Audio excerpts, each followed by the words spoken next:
Hello, and welcome everyone. My name is Rouler, and today we will talk about Jebus Outcast's 2.69a version. So, new version of Jebus Outcast came out like 2 or 3 weeks ago, something like that, and there is a lot of changes. And I wanted to analyze those changes by my hand, by playing the game, and I will talk about those changes and thoughts about those changes. Also, somewhere here are my guinea pigs. They will probably chase them each other into the cage, so sometimes my girlfriend may interrupt the video and try to stop them, make them stop chasing each other. But so you have a little entertainment like guinea pig chasing there maybe, but the main part of the video is about Jebus Outcast changes. So first thing is that I don't really like the changes. I love the Jebus Outcast age version, the earlier version, but it is what it is. This is the new version, and maybe we can try to transition to that. Yeah, but I will talk about my feelings after I will speak about the changes. So first change for 2 players L and XL version. So the main version that we are playing on Jebus Outcast is. All towns in the biome now have a fort. Added 4 Pandora boxes with all spells in the desert, 55k value. So very hard guard, so it is easy to guess if this is like 1 Pandora box and for example 50 plus, I don't know, red dragons or something like that, it is for sure all spells.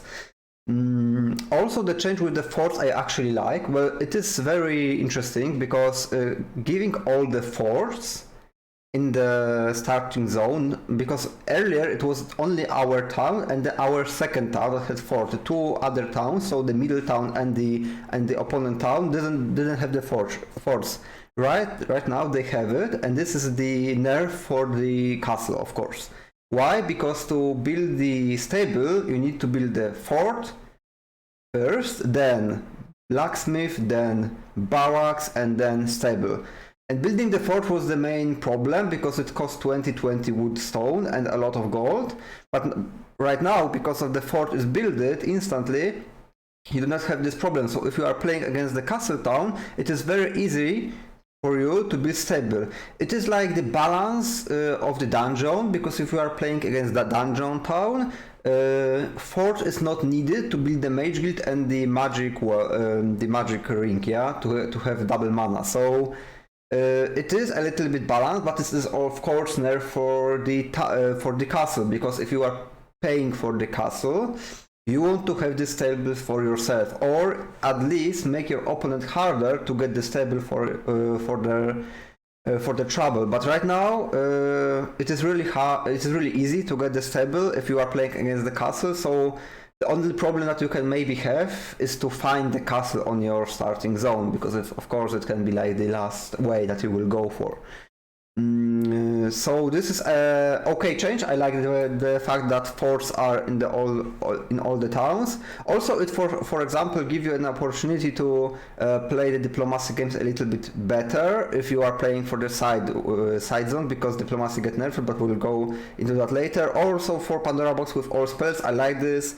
I think the old bunker going there in the late game just to not carry 4 or 3 spell books with you was a little bit annoying. Right now you can get all spells from the desert and you don't need to go back, which was a little bit annoying. Second change, bunker changes. This is a big change. I think this is the biggest change that is determining the outcome of the game.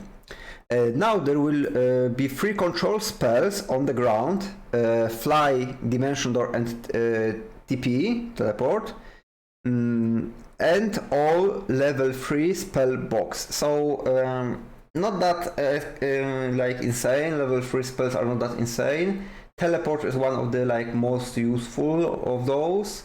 So yeah, but it is there. Entrance is not guarded, so you can go there for free.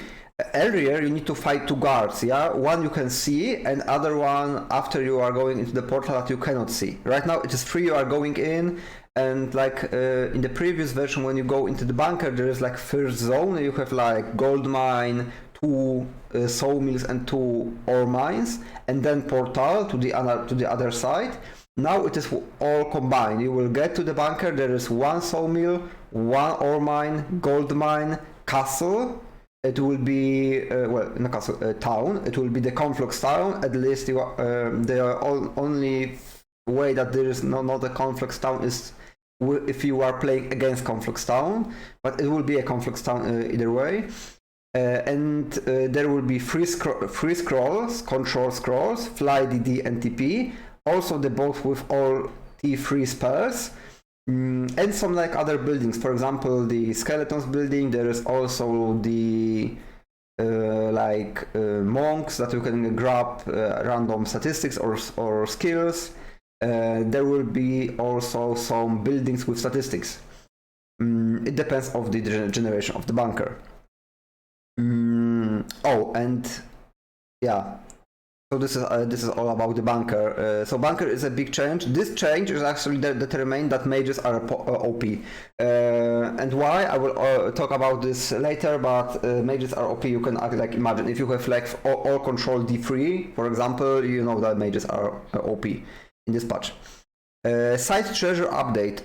Those zones can now only be accessible by fly or DD. Border guard are removed. So you don't need to fight to go to the side biomes, which is very, very useful.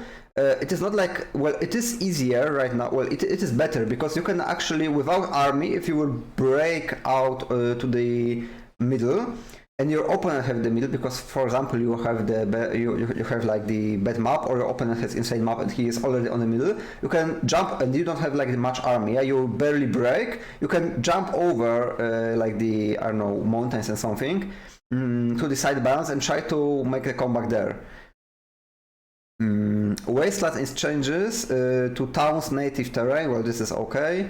More variety of objects. So you will find more like Pandora boxes, artifacts, stats, etc. You can also find the libraries there, but not that often as on the middle.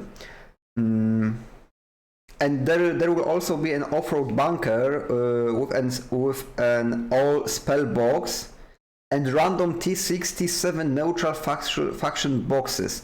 So you can find some stuff there actually, going for the sides biome. This is also a big change, that there is actually a bunker there right now that you can go for. So side biome, side treasure. I think the Age version was trying to get the sides biome more important into the game, and they were a little bit more important, but right now they are heavily important because of the next thing. Diplomacy nerf. Joining is reduced to 25% in the desert. Biomes and side treasures remain at 50%, which means that basically going for the diplomacy into the middle is a troll. Well, of course you can argue that if you are in a big, if you have like crazy amount of money and you are carrying goose with you, golden goose, then you can like join, I don't know, like 4 out of like 16 giants or titans, for example, to make your power stack even more powerful. But then you should like ask yourself, it is not better to go to the side biome, side treasure, and try to find those there, or even just try to find the tower, for example, and join giants from there, yeah, because you can make titans for yourself if you have the tower town. So for me it is actually a big nerf for the warriors again. Well, not only that you have free fly, DD and TP like day 3-4, you are right now nerfing the diplomacy. And why this is the main nerf for the warriors? Well, warriors are basically the strength of the warrior hero is basically depends on the army that he is carrying. If he cannot get more army from the diplomacy, he is weaker. So he will benefit more from the stats, from the my stats, as his army goes larger. For example, 100 behemoths, ancient behemoths, will benefit a lot from like 50 attack and 50 defense, and 10 behemoths will benefit less from this. So the lesser the army is, the better mages are. nerfing diplomacy makes armies lesser, so mages are more powerful. Imagine killing 100 behemoths with chain lightning, for example. It will take like tremendous amount of turns, not even saying about the spells that can actually block the offensive spells or like reduce the damage.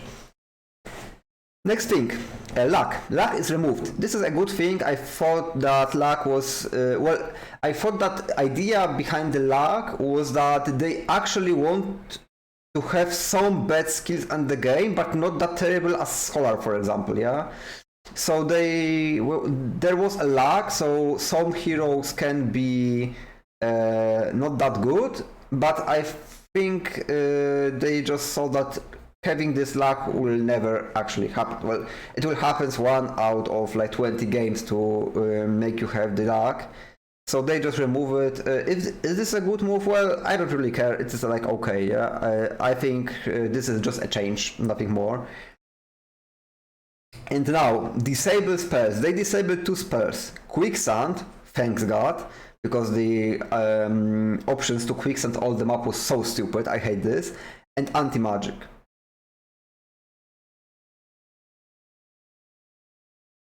Okay, so you are telling me that you are nerfing warriors by giving D3 for flight, D and TP for every hero.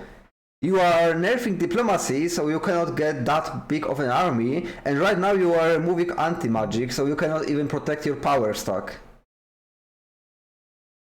Yeah, well, playing warrior sucks right now. And added spells, Fire Shield, who cares about Fire Shield really, and Magic Mirror. And the Magic Mirror is so freaking troll because you are removing anti-magic and you are giving Magic Mirror. So you, like the developers of the Jebus Outcast says, okay, I don't like the magic anti-magic because you can it with the orb of counter dispel it makes dispelling the anti-magic impossible. So you have no way to kill the unit with spells. Well, of course, if you are playing the mage, you can summon an infinite amount of freaking air elementals and you can still hit this guy with anti-magic, so you have actually a way to kill anti-magic creatures with a mage, not with the spells, offensive spells, but with the summons. But okay, and you are giving Magic Mirror, which gives you 40% chance for bouncing the spell back to your opponent. So you are pretty much telling to me that if you want to play warrior and have like one big power stack of a unit, of course we are talking about the like early mid game, because late game everyone is a mage and everyone is a warrior and everyone have a big army, but we are saying about like first clash that can happen.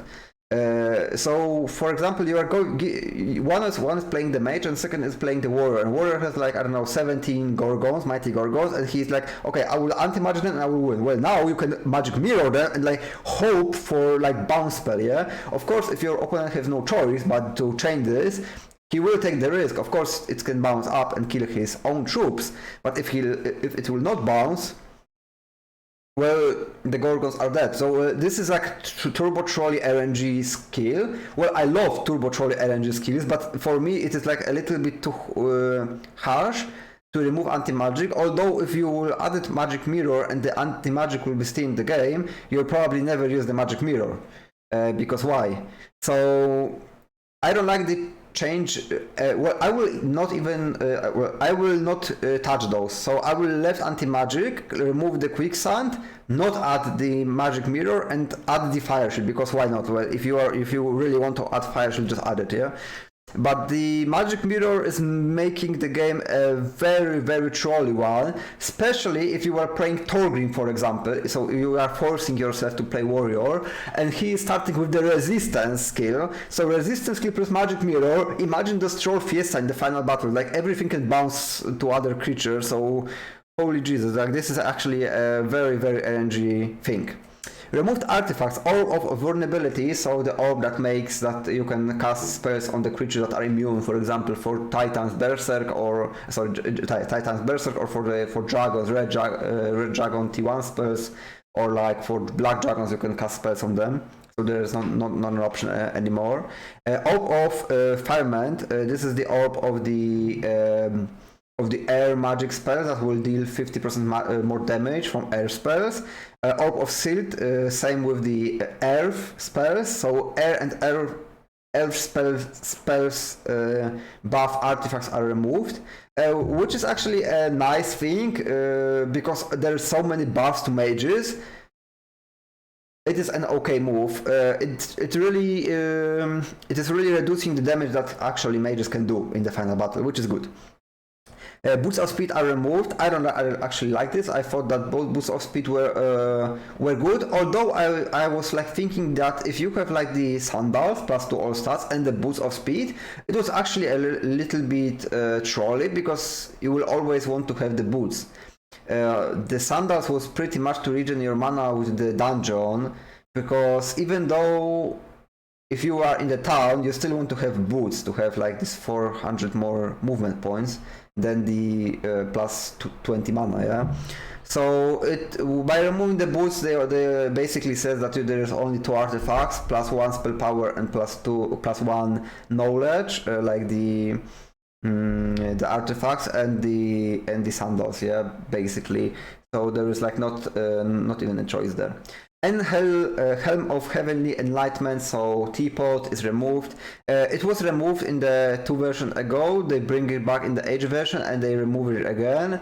I don't know why. I like the Teapot, but removing the Teapot makes the situation like the crown for spell power and for knowledge is right now the most powerful one, because it is actually the one that is not only giving you the knowledge but also some other stats.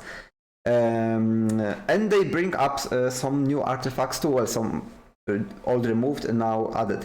So Orb of Tempestuous Fire, so that the orb that will deal 50% more skill, for some reason they added it. Well, maybe the guys that are releasing Jebus Outcast thought that this is a good idea to make the fire shield plus these artifacts together. Somehow, no, not really. No, don't do this. I don't think this is a good idea.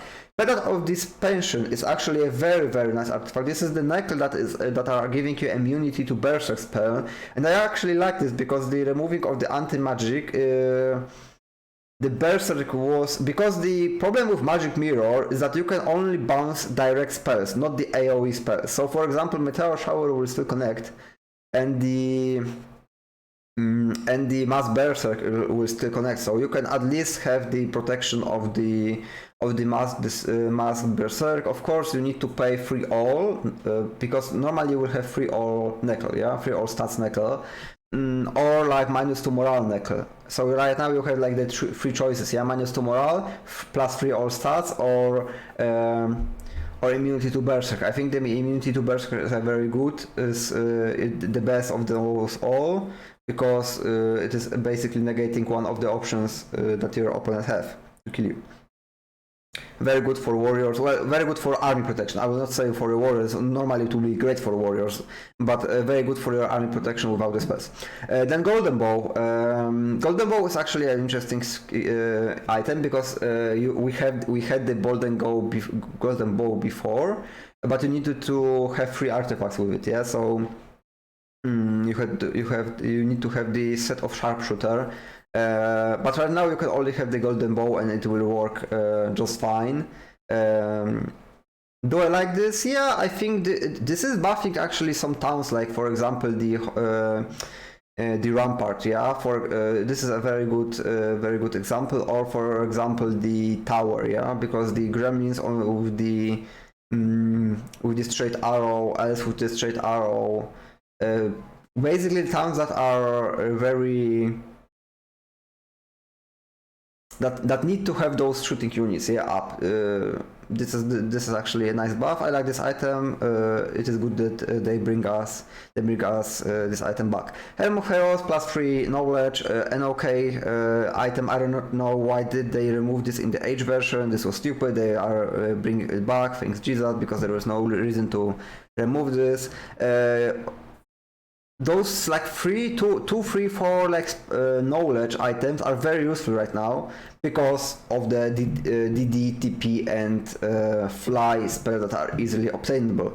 So having more knowledge is just better, yeah, and this is easy way to have more knowledge. Armor of Wonder is also bring back, so that in the Age version they remove Armor of Wonder and they give us Teapot. Right now they did the same as before, so they remove Teapot and give us Armor of Wonder. Armor of Wonder is of course a very bad item, +1 all stats, only good in the starting zone. After that, not really. Thank you very much. They are just added it for the memes, I think.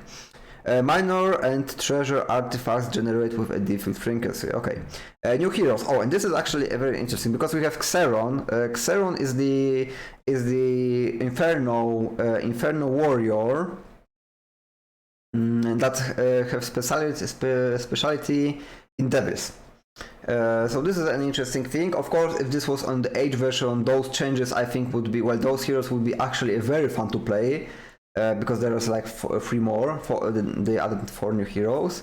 But right now I don't think so. He starts with leadership and tactics, which is not the best skills to start off. Well, 2 of those skills you probably never want. It depends. For example, for me, when I'm playing Rampart, I like basic tactics because it makes me protect my ground elves easier. But for Inferno Town, I think it's not good. Like leadership, I can like sometimes understand, because late game you will have a lot of different creatures, and having this leadership will always help you not get crushed by negative morale. But tactics I don't like. So there is he, but he looks cool. That's fine. Mutarjek is there added also to the dungeon faction. She starts with basic asset and tactics, and oh god, why those starting skills are actually there. Specialty is actually not bad because it will give you 5 attack and 5 defense for all dragons. Well, it is nice if you are thinking about all dragons, but then this is only 5 attack and 5 defense. So, and the starting skills, well, the only good thing that I can see about this is that she is starting with magic arrow, and she looks good. And that's all. Yeah, warriors right now, yeah. Zillar is added, and Zillar is actually a very interesting man because he starts with wisdom and basic interference. He's the navigator, so he is like semi-mage with the forgiveness for spells. That is not that important. Of course, it is very useful spells. It can be very useful in the final battle and in the battles into the with the Cyclops, for example, in the like desert or something. But the resistance skill here is a very good thing, because you can have the mage that is actually negating your opponent mage spell power.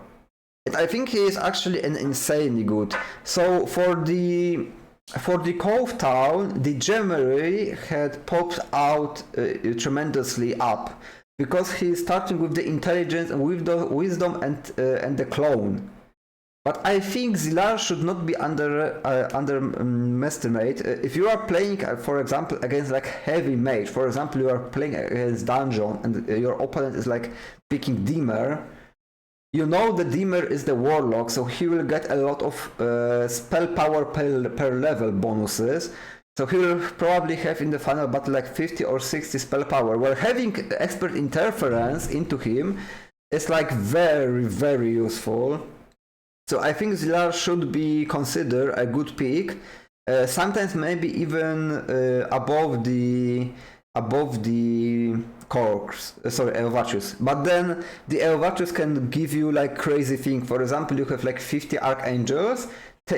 First turn you are casting, for example, clone to them. Oh my freaking god! You have 3 times 50 archangels in the first turn. So for example, so there is like odds for both of them, but I think the basic interference is more stable, because you cannot like count that you will have every game 50 archangels or something like that. Very often fights will the final battle will be faster than you expect, which means that like cloning, I don't know, 30 nixes or 40 nixes is not that powerful, like removing like 10 or 12 spell power to your opponent and just killing him faster with a chain lightning. And the last hero that is added is Caitlyn for the Castle Town, and this is actually a nice add to Castle Town, because Castle Town got nerfed so hard. We didn't even went through all the changes, but castle get nerfs very hard, and giving Caitlyn that she is starting with the basic wisdom and basic intelligence, and the intelligence is here very, very important. It's a very nice thing. Her specialty is 350 gold per turn, which is actually a very useful, especially that you will still pay a lot to play the castle.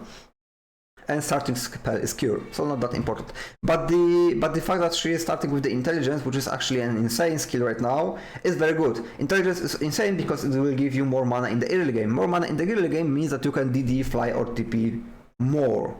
So intelligence is broken right now. Every hero with intelligence, the mage of course, with the intelligence, boosts up heavily. Nothing to say about that more. Then level 4 shrines can only be found in the biomes. Value reduced to 3000 from 7000, and 11 of them can be on the bound. So they are basically everywhere right now. The T4 shrines. Of course, this is a big buff for mages. Even without those control spells, this will be buff for the mages because it is giving you more options to find the TP. But right now, it is not giving you it is also giving you the chance to find the TP, but you have TP from the scroll.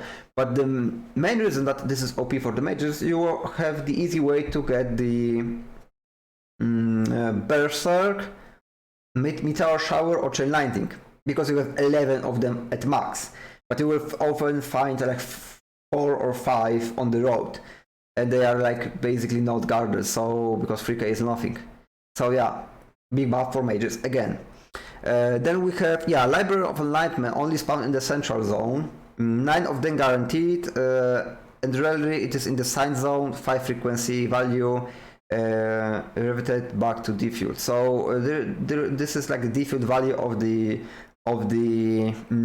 library, and the library will be 9 of them guaranteed on the middle. So this is like the change that is like forcing you to play middle more, but with all the sides change. Well, I think if they will just remove them from the side, maybe this will be more balanced. But if, of course, you can rarely find them, but if you will find 2 of them in the side biomes and having all the other benefits, this is still more worth it approach to go into the game than just sitting in the middle. Of course, sometimes middle can give you like a crazy amount of stuff, but side biomes are OP too. Then dwelling changes. Okay, and then we are going into the how to not play Stronghold anymore. Like playing Stronghold, I think Stronghold right now is one of the worst town. -1 Behe Crack, -1 Homestead, +1 Golden Factory, +1 Elemental Conflux. So this is the buff for Conflux Town. Elemental Conflux is a very powerful building. Golden Factory not that much, but it is still better than nothing. Homestead, so less ground elves and elves from the Rampart Town, and Behe Cave, 1 Behe dwelling in the straw. Well, so if you are actually thinking about that mages are OP and you are thinking about Stronghold, you have the problem immediately, because Stronghold heroes are barbarians. Barbarians are stupid as hell. They can only smork. Smorking heroes are not smart. So they will never have knowledge to use those fly DD and TP, and right now you are even removing the capability of getting more and more behemoths from their side. God, why? And the next, Pandora restriction. Swordsman and Crusader boxes to each other max on the starting zone. So this means that you have only 4 boxes with Crusader or Swordsman in your starting zone, which is very, very sad for the Castle Town, because those were actually a very fun units to play, especially with like with the hero, with the speciality of them. Right now, of course, of all the changes, the mages are popping out and they are removing the power stack of swordsman. Well, okay, it was a little bit stupid to find the enemy on the like middle in like 1-4-3, for example, with 150 crusader. Okay, it was a little bit stupid, but it was actually a fun thing to play the castle, and this is why we were loved to play castle. And also the Gorgons boxes, only 4 will spawn on the map, and Mighty Gorgons are disabled from the Pandora box, so every Gorgons that you will get will be a normal Gorgons. You will need to go to your town and upgrade them after you were receiving the box. So Castle Town and also the Citadel is also Fortress is also very nerfed. So yeah, well, it is what it is. Yes, the warrior towns are getting destroyed. Necropolis and tower buffs enable Vampire Lord boxes 2 at max, Ivory Tower removed from 2 to 1, and also Ancient Lamp 6 from 5. So one more lamp, -1 Ivory Tower, and enable Vampire boxes from the Necropolitan. Well, is it a big change? I don't think so. Well, of course, if you will grab 2 of the Vampire Lord boxes, plus 1, I don't know, vampire box, maybe you can actually do something with the vampires, but the vampires are so bad that it is not really worth talking through. Yeah, well, there are also various small changes to make biome generating more consistently. For example, to have the road not blocked by, like, I don't know, crazy amount of troops. But it still happened. It is happening into the bunker. I think they messed up with the bunker because bunker is too small to have all of those things. For example, I had like 2 times situation when my opponent says that it is like, for example, horde of marksmen on the road into the bunker, defending, for example, gold mine. Yeah, so this is a stupid thing, but yeah, well, it is what it is. And the 4-player and 8-player I will not even talk about because, yeah, who cares about that? Okay, I will say just in the L player XL and or Age version, you will start only with 1 town, and yeah, that's basically all. So this is all the changes. I think they are actually making the they are not making. They just removed warriors from the battle from the game. I was talking to various streamers too about those changes, and we were actually coming to the conclusions that playing in the Age version, you could play Mage. For example, if you play Solmer or if you play Dimmer, there was a chance, or like even the Eovaches, there was a chance that you will make it, that the game will be actually good. Even though the warriors were better, some mages at least, were still capable of playing the game. Right now, there is actually like no reason to play the warrior. To play the warrior, you need to have like +4 or +3 knowledge helm immediately under your tower and make 2-3 buildings that will give you knowledge. So you can pop out to 6-7 knowledge. Without those things, you are lost, because imagine yourself, you are picking all those scrolls, you cannot even grab the all spell Pandora box because you are not starting with the wisdom. Even though if you are not taking all T3 spells, it is not like terrible to not take them. You have Fly DD and TP. TP costs 60 mana if you have no Earth magic. Fly DD 25 if I remember correctly, or like 20 and 25. So you need to have 3 wisdom to use once some of those spells. Imagine yourself playing like warrior with 3 wisdom. Like, it is not easy to get, and like if you will get 3-4 wisdom, this will be like at max what you can get. Yes, and even this is a bad thing because your opponent is playing mage. He is having 6-7 wisdom already and intelligence, so he is like 100 mana to your 30, and he is DD TP, and you are just like, yeah, well, I will run around and lose the game, yeah, by tempo. So this is all the changes. They go for the mages heavily. Well, it is new. We have the heavily warrior meta right now, heavily mages meta. It is what it is. Well, we're talking half an hour about this, but I wanted to like give you all the information, all my expression from the fact that I was actually playing a game and I can actually relate to those changes more accurate. Thank you very much for watching. If you liked the video, hit the like button and subscribe my channel, and see you in the next one.